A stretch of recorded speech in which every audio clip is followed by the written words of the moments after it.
हाय दोस्तों, मैं हूं Sandeep Kumar. SK study channel में आप लोगों को स्वागत करता हूं। जैसा कि आप लोग देख रहे हैं बोर्ड पे, प्रकाश का परावर्तन रिफ्लेक्शन ऑफ लाइट, जो कि क्लास 10th के फिजिक्स चैप्टर से लेकर के आया हूं।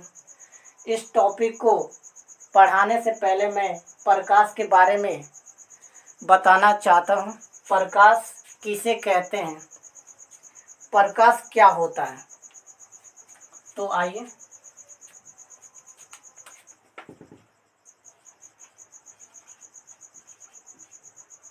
प्रकाश वह ऊर्जा है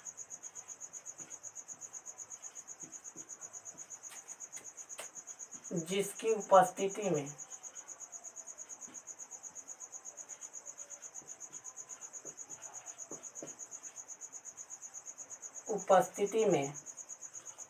हम किसी वस्तु को देख पाते हैं।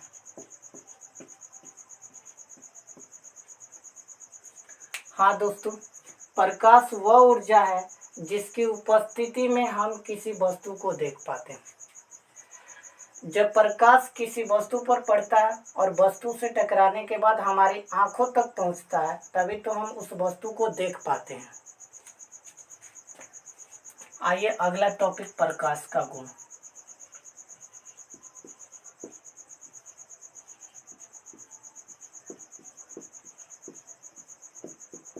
Properties of light. प्रकाश के अंदर कुछ क्वालिटी होती है, एक्टिविटी होती है, जिनके बारे में आइए जानते हैं।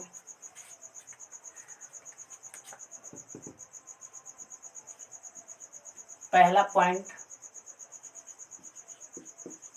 प्रकाश सीधी सरल रेखा में गमन करता है।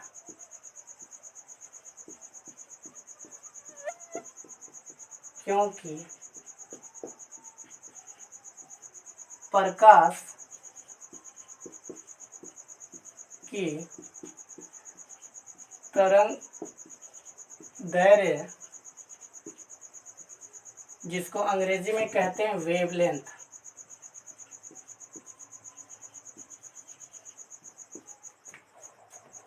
जो होती है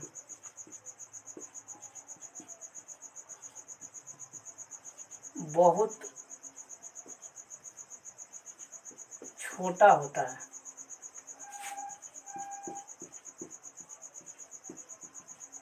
हाँ दोस्तों, प्रकाश का पहला गुण है प्रकाश सीधी सरल रेखा में गमन करता है। क्योंकि प्रकाश की तरंग दैर्घ्य, जिसको अंग्रेजी में कहते हैं वेवलेंथ, जो होती है बहुत छोटा होता है। बात आती है तरंग दैर्घ्य, वेवलेंथ। तो किसी तरंग का कण एक चक्कर पूरा करने में जितना दूरी तय करता है, उसे उसका तरंग दैर्घ्य कहते हैं। फिर से बता देना चाहता हूँ, तरंग दैर्घ्य क्या होता है, वेवलेंथ क्या होता है। किसी तरंग का कण एक चक्कर पूरा करने में जितना दूरी तय करता है, उसे उसका तरंग दैर्घ्य कहते हैं। आइए दूसरा पॉइंट, प्रकाश एक विद्युत चुंबकीय तरंग है, इसलिए इसे संचरण करने के लिए माध्यम की जरूरत नहीं पड़ती है। हाँ दोस्तों, प्रकाश एक विद्युत चुंबकीय तरंग है, इसलिए इसे संचरण करने के लिए माध्यम की जरूरत नहीं पड़ती। संचरण का मतलब होता है घूमने फिरने के लिए, यानी प्रकाश को घूमने फिरने के लिए किसी माध्यम की जरूरत नहीं पड़ती है, किसी मार्ग की आवश्यकता नहीं पड़ती है। एक स्थान से दूसरे स्थान तक जाने के लिए प्रकाश को किसी भी मार्ग की जरूरत नहीं पड़ती है। तीसरा पॉइंट,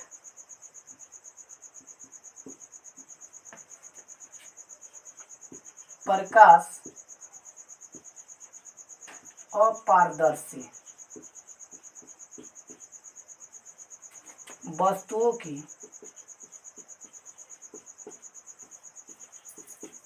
छाया बनाता है। हाँ दोस्तों, प्रकाश अपारदर्शी वस्तुओं की छाया बनाता है। अपारदर्शी वस्तु किसे कहते हैं? वैसा वस्तु जिसको प्रकाश आर पार न कर सके, उसे अपारदर्शी वस्तु कहते हैं। तो प्रकाश क्या करता है? अपारदर्शी वस्तुओं की छाया बनाते हैं।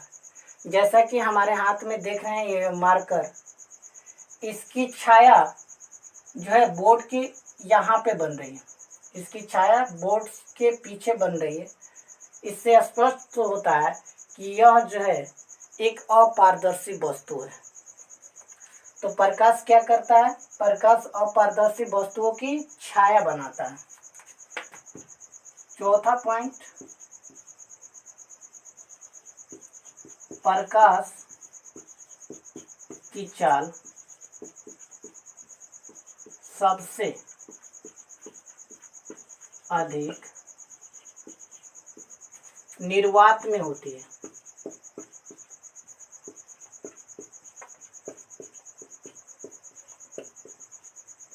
प्रकाश की चाल सबसे अधिक निर्वात में होती है। कितना होती है? 3 × 10⁸ मीटर पर सेकेंड, या किलोमीटर में बताएं तो 3 × 10⁵ किलोमीटर पर सेकेंड। दोस्तों यहाँ पे देख रहे हैं निर्वात। निर्वात का मतलब होता है कि वैसा स्थान जहाँ पर वायु न हो, वैसा स्थान जहाँ पर वायु न हो, उस स्थान को कहते हैं निर्वात। तो आई होप कि आप लोग समझ चुके होंगे। आइए अगला पॉइंट,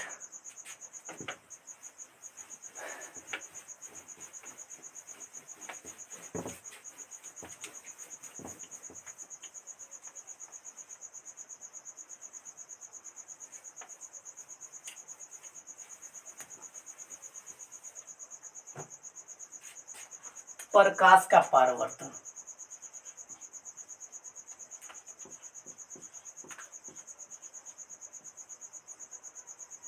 रिफ्लेक्शन ऑफ लाइट। हाँ दोस्तों, ये परीक्षा की दृष्टि से बहुत ज़्यादा क्वेश्चन इम्पोर्टेंट है। प्रकाश का परावर्तन होता क्या है? देखिए, परावर्तन का मतलब होता है कि किसी वस्तु का किसी चीज से टकराकर वापस आ जाना, यही परावर्तन कहलाता है।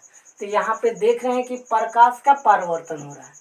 तो जब प्रकाश की किरण किसी सतह से टकराती है और टकराने के बाद वापस लौट आती है, तो इसी घटना को कहते हैं प्रकाश का परावर्तन। तो आइए इसका परिभाषा बता दें।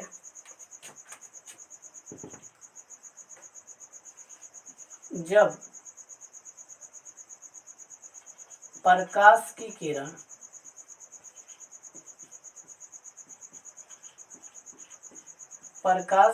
किरण किसी सतह से टकराती है, सतह से टकराती है और टकराने के बाद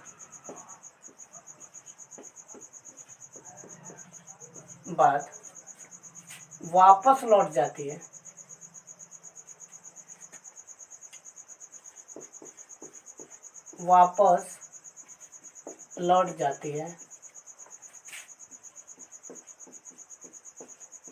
जाती है तो इस घटना को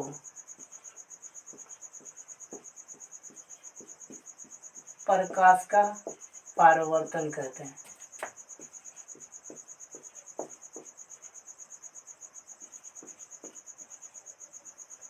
परावर्तन कहते हैं। हाँ दोस्तों, इसको फिगर के सहायता से समझने की कोशिश करते हैं। मान लीजिए यह कोई सतह है जिस पर प्रकाश की किरण टकराती है और टकराने के बाद वापस लौट जाती है, तो इस लौटने की घटना को ही प्रकाश का परावर्तन कहते हैं। आई होप कि आप लोग समझ चुके होंगे। अब आइए अगला पॉइंट,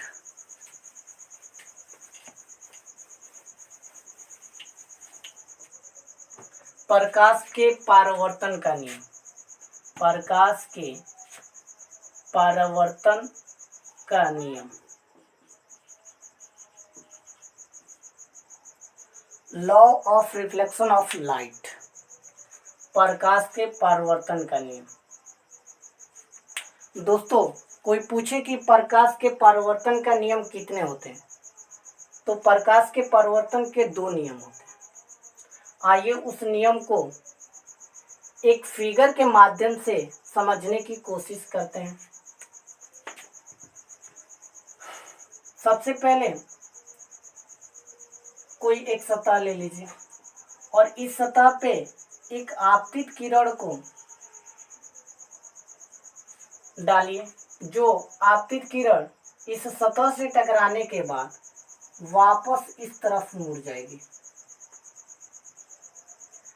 यह सतह है जिसको अंग्रेजी में कहते हैं सरफेस। आपतित किरण जिस सतह के जिस बिंदु से टकराती है उस बिंदु को कहते हैं आपतन बिंदु।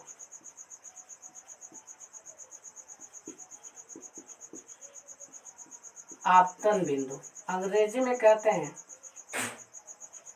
Incidence point. आने वाली किरण को कहते हैं आपतित किरण।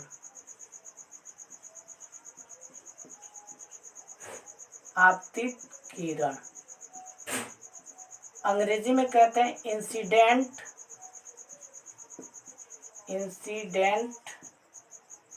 रे, और जाने वाली किरण को कहते हैं परावर्तित किरण। परावर्तित किरण अंग्रेजी में कहते हैं रिफ्लेक्टेड रे। Reflected ray. और इन दोनों किरणों के बीच एक अभिलंब डालिए।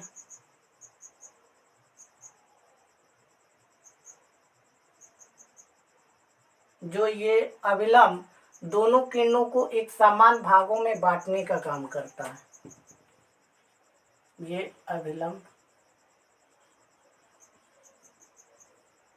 जिसको अंग्रेजी में कहते हैं नॉर्मल।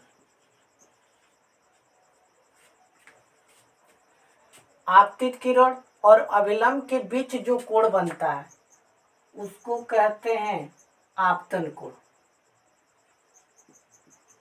आपतन कोण जिसको कोण आई से डिनोट करते हैं, और इसको अंग्रेजी में कहते हैं इंसिडेंस एंगल। परावर्तित किरण और अभिलंब के बीच जो कोण बनता है उसको कहते हैं परावर्तन कोण।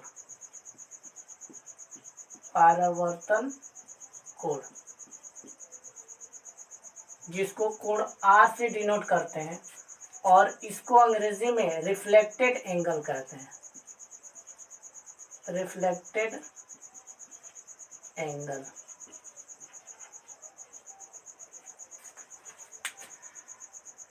तो आइए प्रकाश के परावर्तन का फर्स्ट जो नियम है उसको जानने की कोशिश करते हैं। देखिए, आपतन कोण जो होता है सदैव परावर्तन कोण के बराबर होता है। आपतन कोण हमेशा परावर्तन कोण के बराबर होता है। प्रकाश के परावर्तन का जो नियम है, पहला नियम, वो है आपतन कोण सदैव परावर्तन कोण के बराबर होता है।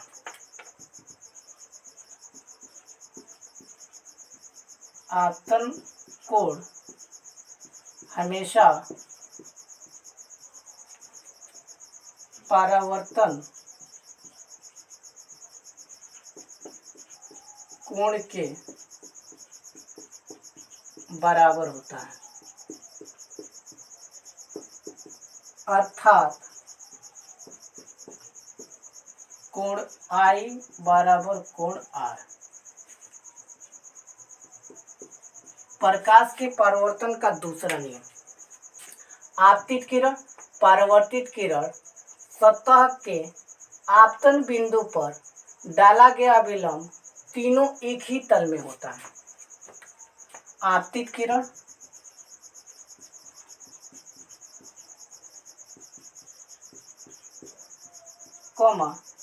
परावर्तित किरण सतह के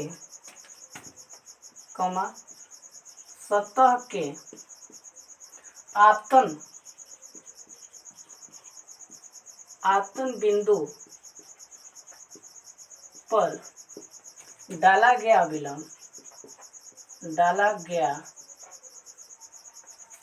डाला गया अभिलंब तीनों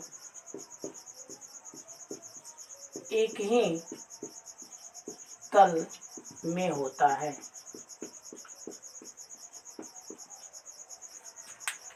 ये जो आपतित किरण होती है और ये परावर्तित किरण सतह के आपतन बिंदु पर डाला गया विलंब तीनों एक ही तल में होता है। अब आइए अगला पॉइंट, प्रतिबिंब। प्रतिबिंब किसे कहते हैं? प्रतिबिंब से आप क्या समझते हैं? इमेज।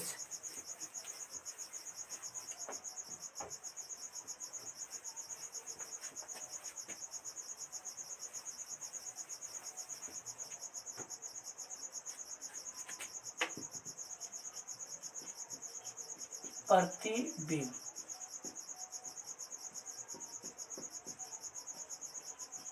इमेज। हाँ दोस्तों, इमेज क्या होता है, प्रतिबिंब किसे कहते हैं?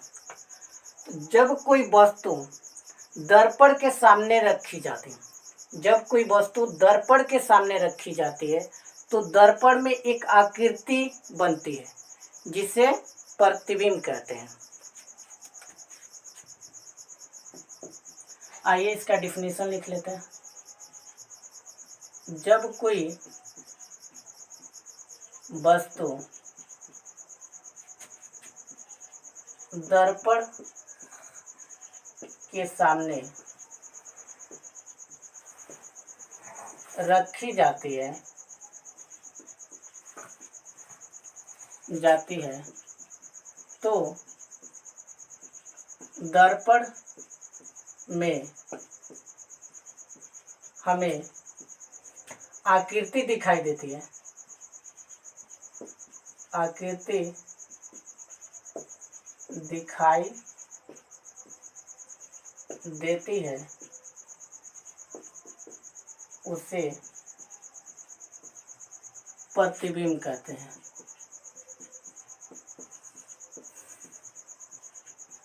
प्रतिबिंब कहते हैं। जब कोई वस्तु दर्पण के सामने रखी जाती है तो दर्पण में हमें आकृति दिखाई देती है, उसे प्रतिबिंब कहते हैं। अब आइए, प्रतिबिंब दो तरह का होता है, एक वास्तविक प्रतिबिंब और एक काल्पनिक प्रतिबिंब। दोनों प्रतिबिंबों को एक दर्पण के सहायता से देखते हैं। मान लीजिए ये कोई दर्पण है,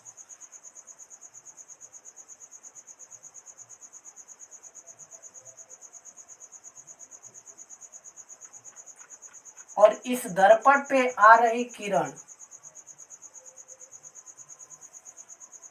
दर्पण से टकराने के बाद जिस बिंदु पर काटती है, वास्तविक रूप से काटती है, उसे वास्तविक प्रतिबिंब कहते हैं। और काल्पनिक प्रतिबिंब किसे कहते हैं?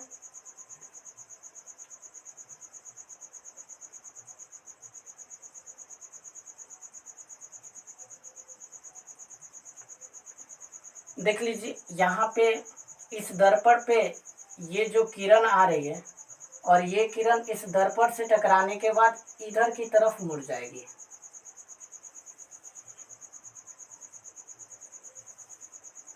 ऐसे मुड़ जाएगी। और ये किरण दर्पण के जिस बिंदु पर एक दूसरे को काटती हुई प्रतीत होती है, दर्पण के जिस बिंदु पर एक दूसरे को काटती हुई प्रतीत होती है, उसे काल्पनिक प्रतिबिंब कहते हैं। तो आई होप कि आप लोग समझ चुके होंगे। आइए इसका डिफिनीशन लिखवा देता हूँ।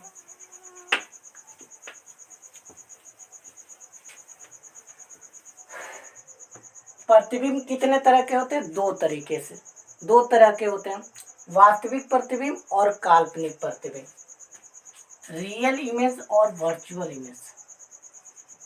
आइए, पहला वास्तविक प्रतिबिंब। वास्तविक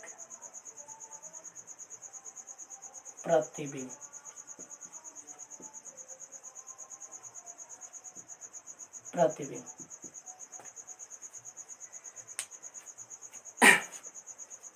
वास्तविक प्रतिबिंब किसे कहते हैं? जब प्रकाश की किरण दर्पण से टकराने के बाद वास्तविक रूप से एक दूसरे को काटती है, तो उसे वास्तविक प्रतिबिंब कहते हैं। जब प्रकाश की किरण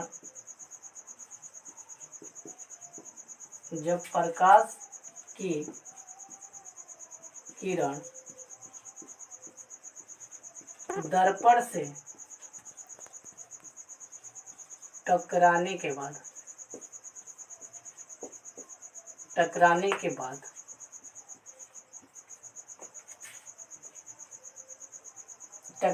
बाद काटती है,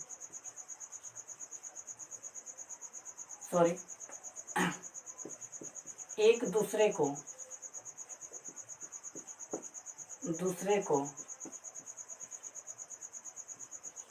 काटती है, उसे वास्तविक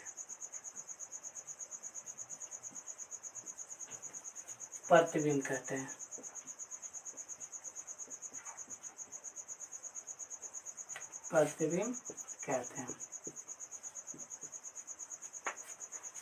और काल्पनिक प्रतिबिंब किसे कहते हैं?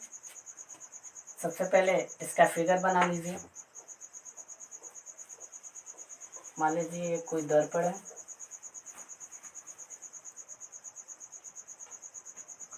और इस दर्पण पे प्रकाश की किरण आ रही है, जो दर्पण से टकराने के बाद एक दूसरे को काटती है, उसे वास्तविक प्रतिबिंब कहते हैं। अब आइए काल्पनिक प्रतिबिंब किसे कहते हैं?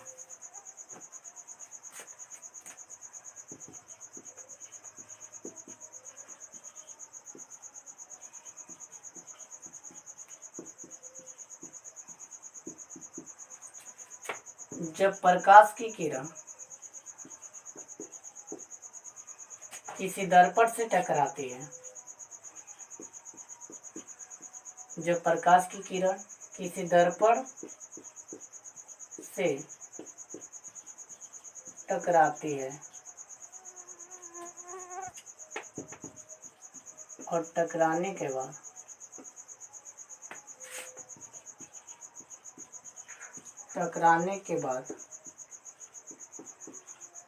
एक दूसरे को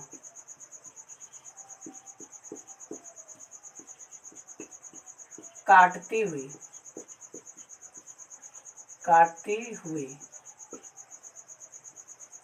प्रतीत होती है, प्रतीत होती है, उसे काल्पनिक प्रतिबिंब कहते हैं।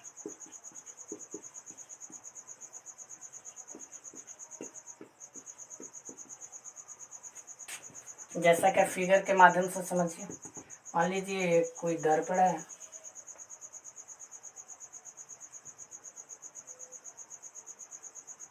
जिसका अंदर वाला भाग क्या हो, कलई हो।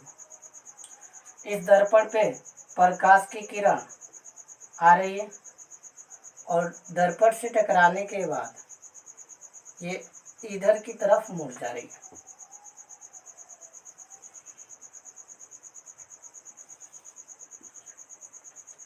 और यह दोनों किरण एक दूसरे को काटती हुई प्रतीत हो रही है, तो इस प्रतिबिंब को कहते हैं काल्पनिक प्रतिबिंब। जब प्रकाश की किरण, सॉरी यहाँ पे गलत हो गया, जब प्रकाश की किरण दर्पण से